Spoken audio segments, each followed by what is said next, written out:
Hey everybody, it's Ronnie again. Welcome back. This is the fourth installment to my True Chilling Tales. The story I want to share with you this evening is a story that took place in the fall of 1999.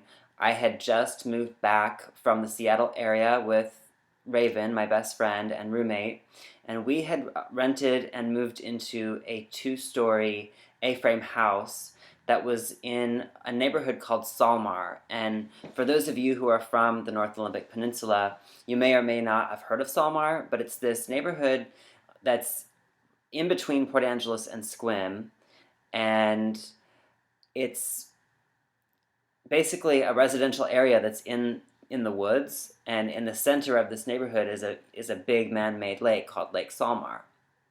So Raven and I had moved into this house, and it struck us both. The property struck us both as quite creepy, really initially, and it was because there were so many trees, really tall trees. They were all close together, and the side of the lake that we lived on, um, the angle of the sun and the height of the trees sort of cast a shadow over the whole section of the neighborhood where we lived. So there was always this kind of aura of darkness and sort of being in shadow and not a lot of sunlight coming through. And of course, up north on the peninsula, there's not a lot of sunlight in the deep fall, in the autumn anyway. So kind of this aura of darkness, and it was just really creepy, and we always kind of felt creeped out there.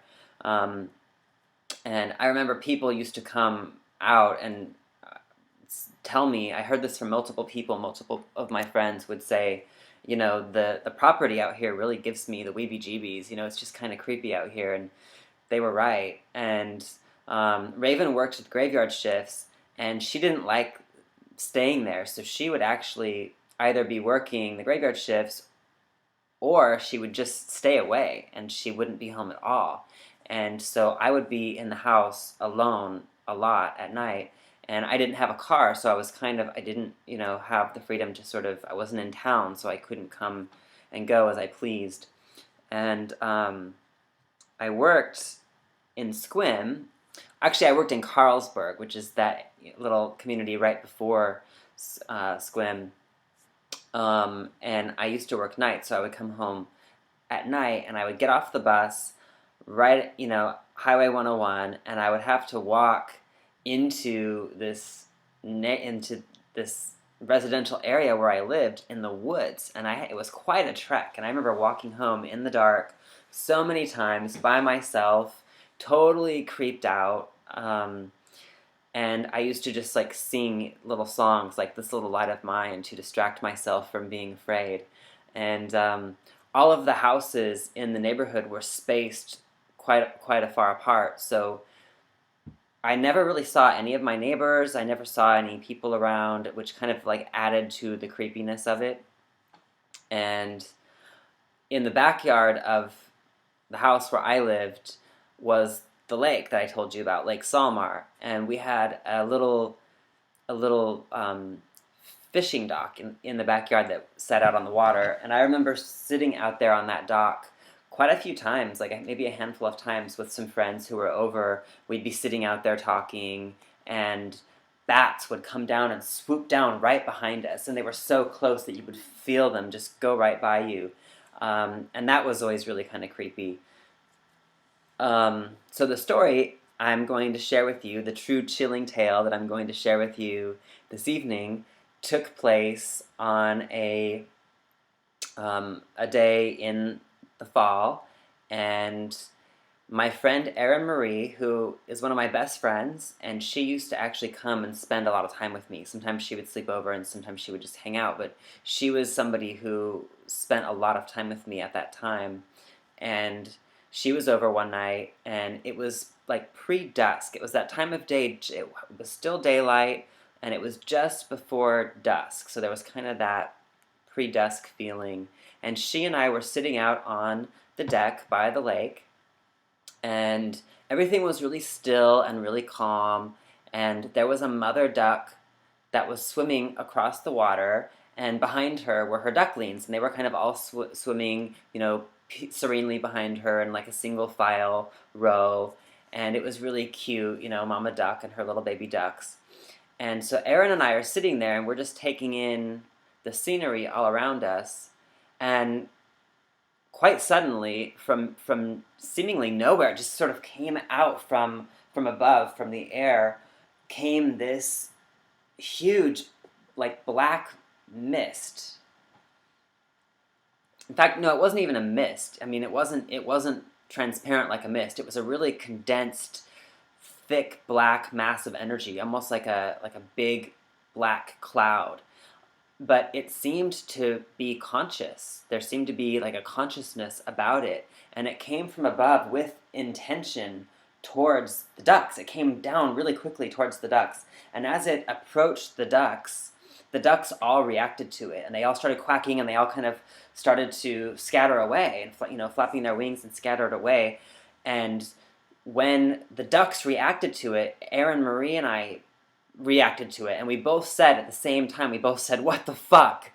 And as soon as we reacted to it and said that, this black mass of energy suddenly came right towards us. And so as it came towards us, we got up as fast as we could and booked it up to my back deck.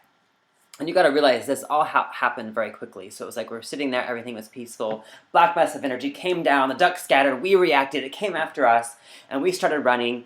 And as soon as we got up to the back deck of my house, a light went on inside of me, and I instantaneously I remember just realizing suddenly inside of myself that if I allowed myself to be afraid, that I was going to allow whatever this thing was to have some kind of control over me, through my fear from me being afraid.